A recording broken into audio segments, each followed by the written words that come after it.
तुम्ही पाहत आहात MCN न्यूज मराठी। धम्मपरिवर्तन दिनाच्या पावन पर्वावर अकोला येथे भव्य आणि ऐतिहासिक रॅलीचे आयोजन करण्यात आले होते। या विशाल रॅलीत हजारोंच्या संख्येने भीमभक्तांनी मोठ्या श्रद्धा आणि उत्साहाने सहभाग घेतला। शहराच्या कानाकोपऱ्यातून आलेले अनुयायी हातात झेंडे आणि बॅनर घेऊन जय भीम आणि बाबासाहेब अमर रहो अशा घोषणा देत मोठ्या उत्साहाने यामध्ये सहभागी झाले होते।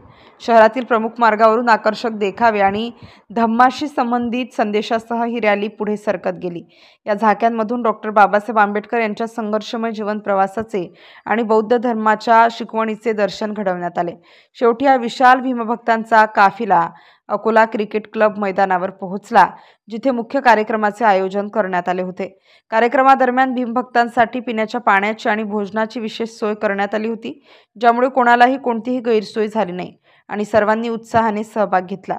धम्मपरिवर्तन दिनाच्या या ऐतिहासिक सोहळ्याने केवळ सामाजिक एकता आणि समानतेचा संदेश दिला नाही, तर बाबासाहेबांचे विचार जनजनांपर्यंत पोहोचवण्याचं काम महत्त्वपूर्ण काम या माध्यमातून करण्यात आले। MCN न्यूज मराठीकरिता जुनेद मोहम्मद, अकोला।